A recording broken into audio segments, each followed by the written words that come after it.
ಬೆಳ್ಳಿಯಪ್ಪ ಬಂಗಾರಪ್ಪ ಏನಿದ್ದಾರೆ ಇವರಿಬ್ಬರದೇ ಮಾರುಕಟ್ಟೆಯಲ್ಲಿ ಹವಾ ಅಂತ ಕೇಳಲಾಗ್ತದೆ. ಯಾಕಂದ್ರೆ ಇತ್ತೀಚೆಗೆ ನಾವು ನೋಡ್ತಾ ಇದ್ದೀವಿ ಬೆಳ್ಳಿ ಬಂಗಾರದ ಒಂದು ಬೆಲೆ ಏನಿದೆ, ಚಿನ್ನದ ಬೆಲೆ ಸಾಕಷ್ಟು ಏರ್ತಾ ಇದೆ. ಜನರು ಅದನ್ನು ಮುಟ್ಟೋಕ್ಕೂ ಕೂಡ ಯೋಚನೆ ಮಾಡ್ತಾ ಇದ್ದಾರೆ.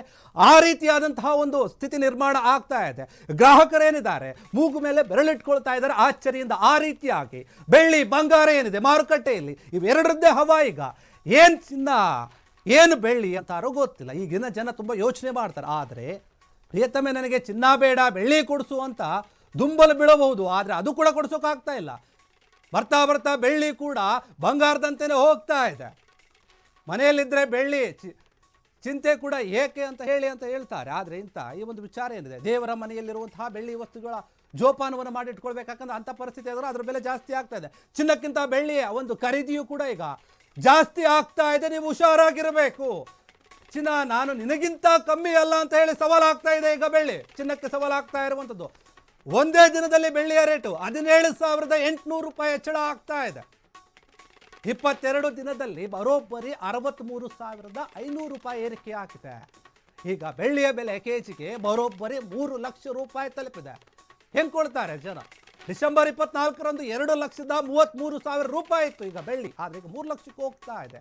ಜನವರಿ 14ಕ್ಕೆ 2,96,800 ರೂಪಾಯಿಗೆ ಏರಿಕೆ ಆಗಿದೆ. ಅಂದರೆ ಇನ್ನೇನು 3 ಲಕ್ಷ ಆಯಿತು. ಈ ವರ್ಷದ ಅಂತ್ಯಕ್ಕೆ 5 ಲಕ್ಷ ರೂಪಾಯಿ ದಾಟುತ್ತಾ ಹಾಗಾದರೆ ಬೆಳ್ಳಿಯ ಬೆಲೆ? ಈ ಒಂದು ಪ್ರಶ್ನೆ ಕೂಡ ಕಾಡ್ತಾ ಇದೆ. ನೋಡಿ, ಮಾರ್ಕೆಟ್ನಲ್ಲಿ ದಿನದಿಂದ ದಿನಕ್ಕೆ ಬಂಗಾರದ ಬೆಲೆ ಹೆಚ್ಚುತ್ತಾ ಇದೆ. ಅದನ್ನು ನಾವು ನೋಡ್ತಾ ಇದ್ದೀವಿ. ಬಂಗಾರವನ್ನು ತೆಗೆದುಕೊಳ್ಳೋಕ್ಕೆ ಜನ ಯೋಚನೆ ಮಾಡಬೇಕು, ಬೇಕಾ ಬೇಡವಾ ಅಂತೇಳಿ. ಬರೀ ಒಂದೇ 1 ಗ್ರಾಮ್ ತೆಗೆದುಕೊಳ್ಳೋಕ್ಕೆ ಕೂಡ ನಾವು ಯೋಚನೆ ಮಾಡಬೇಕು ಅಂಥ ಪರಿಸ್ಥಿತಿನಲ್ಲಿ ಇದ್ದೀವಿ. ಹೀಗಾಗಿ ಈ ಬೆಳ್ಳಿ ಬಂಗಾರದ ರೇಟು ದಿನದಿಂದ ದಿನಕ್ಕೆ ಜಾಸ್ತಿ ಆಗ್ತದೆ. ಯಾಕೆ ಮಾರ್ಕೆಟ್ನಲ್ಲಿ ಇಂತಹ ಒಂದು ದೊಡ್ಡ ಮಟ್ಟದ ಏರಿಕೆ ಆಗ್ತಾ ಇದೆ? 3 ಲಕ್ಷಕ್ಕೆ 1 kg ಬೆಳ್ಳಿ ತಲುಪ್ತಾ ಇದೆ ಅಂತಂದರೆ ಏನರ್ಥ ಇದು? ಈಗಾಗಲೇ 10 ಗ್ರಾಮ್ ಬಂಗಾರದ ಬೆಲೆ ನೀವು ನೋಡಿದ್ದೀರಿ, 1.5 ಲಕ್ಷದ ಹತ್ರ ಹೋಗಿದೆ. ಒಂದೇ ಅಂದರೆ 1 ಗ್ರಾಮ್ ತಗೋಬೇಕಂದ್ರೂ ಕೂಡ 10,000ಕ್ಕೂ ಹೆಚ್ಚು ದುಡ್ಡು ಬೇಕಾಗುತ್ತೆ. ಇದಕ್ಕಾಗಿಯೇ ಜನ ಯೋಚನೆ ಮಾಡ್ತಾ ಇದ್ದಾರೆ. ಮದುವೆ ಸಮಾರಂಭಗಳಿಗೆ ಅಥವಾ ಯಾರಿಗಾದ್ರೂ ಗಿಫ್ಟ್ ಕೊಡಬೇಕಂತಂದರೆ ಹಿಂದೆ ಹೆಂಡತಿ ಕೇಳ್ತಾ ಇರ್ತಾಳೆ, ರೀ ಒಂದು ಬಂಗಾರ ಕೊಡಿಸಿ, ಹಬ್ಬ ಬಂದಿದೆ ಅದು ಇದೆ ಅಂತ ಹೇಳಿ. ಈಗ ಆ ಮಾತು ಎತ್ತಿದ್ರೆ ಗಂಡ ಜಾರ್ಕೊಂಡು ಹೋಗಬೇಕು ಬೇರೆ ಕಡೆ. ಆ ರೀತಿಯಾದಂಥ ಪರಿಸ್ಥಿತಿ ಆಗಿದೆ. ಇನ್ನು ಬೆಳ್ಳಿಯ ವಿಚಾರಕ್ಕೆ ಕೂಡ ಅಷ್ಟೇ ಆಗ್ತಾ ಇದೆ.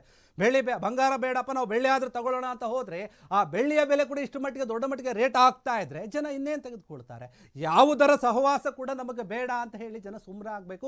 ಆ ರೀತಿಯಾದಂತಹ ಒಂದು ಪರಿಸ್ಥಿತಿ ನಿರ್ಮಾಣ ಆಗ್ತಾ ಇದೆ. ಮಾರ್ಕೆಟ್ನಲ್ಲಿ ಈ ಬೆಳ್ಳಿ ಬಂಗಾರದ ದರ ಜಾಸ್ತಿ ಆಗಿರೋದ್ರಿಂದ ಜನರು ಕೂಡ ಯೋಚನೆ ಮಾಡ್ತಾ ಇದ್ದಾರೆ. ನೋಡಿ, ಜನವರಿ 14ಕ್ಕೆ 2,96,800 ರೂಪಾಯಿ, ಇನ್ನು ಬರೀ 200 ರೂಪಾಯಿ ಮಾತ್ರ ಕಡಿಮೆ ಅಷ್ಟೇ. ಇದೇ ವಿಚಾರವಾಗಿ ಯೋಚನೆ ಮಾಡ್ತಾ ಇದ್ದಾರೆ. ಈ ವರ್ಷದ ಅಂತ್ಯಕ್ಕೆ ಸುಮಾರು ಒಂದು 5 ಲಕ್ಷದ ತನಕ ಇದು ಏರಿಕೆ ಆಗಬಹುದು, ಏರುವಂತಹ ಸಾಧ್ಯತೆ ಇದೆ ಅಂತ ಕೆಲ ತಜ್ಞರು ಹೇಳ್ತಾ ಇದ್ದಾರೆ. ಅದೇ ರೀತಿಯಾಗಿ ಏನಾದರೂ ಆದರೆ ಬಂಗಾರ ಬೆಳ್ಳಿಯ ಒಂದು ಮಾರ್ಕೆಟ್ ಏನಿದೆ ಅದು ಕುಸಿತ ಆಗುತ್ತೆ. ಜನರು ತಗೊಳ್ಳೋದು ಕಡಿಮೆ ಆದಾಗ ಅಲ್ಲಿ ವ್ಯಾಪಾರಸ್ಥರಿಗೂ ಕೂಡ ಒಂದು ರೀತಿಯಲ್ಲಿ ಕಷ್ಟ ಶುರುವಾಗುತ್ತೆ. ಅವರು ಕೂಡ ಯೋಚನೆ ಮಾಡ್ತಾರೆ, ಯಾಕೆ ಇಷ್ಟು ದೊಡ್ಡ ಮಟ್ಟದ ಏರಿಕೆ ಆಗ್ತಾ ಇದೆ ದಿನದಿಂದ ದಿನಕ್ಕೆ ಗೊತ್ತಿಲ್ಲ. ಕೆಲವು ದಿನಗಳಿಂದ ನಾವು ಗಮನಿಸಿದ್ವಿ, ಏನೋ ಒಂದು ಸ್ವಲ್ಪ ಇಳಿಕೆ ಆಯಿತು, ಸ್ವಲ್ಪ ಜನರಿಗೆ ಹಬ್ಬದ ಗಿಫ್ಟ್ ಸಿಕ್ಕಂಗಾಯ್ತು ಅಂತ ಯೋಚನೆ ಮಾಡ್ತಾ ಇದ್ರು. ಆದರೆ ಈಗ ಅದಿಲ್ಲ. ಎಷ್ಟು ಬೇಗ ಇಳಿತಾ ಇದೆಯೋ ಅಷ್ಟೇ ವೇಗವಾಗಿ ಏರ್ತಾ ಇದೆ. ಇಳಿಯೋದು 1% ಆದರೆ ಏರೋದು 10% ಆಗ್ತಾ ಇದೆ ಈ ಬೆಳ್ಳಿ ಬಂಗಾರದ ವಿಚಾರದಲ್ಲಿ. ಹೀಗಾಗಿ ಜನರು ಯೋಚನೆ ಮಾಡ್ತಾ ಇದ್ದಾರೆ.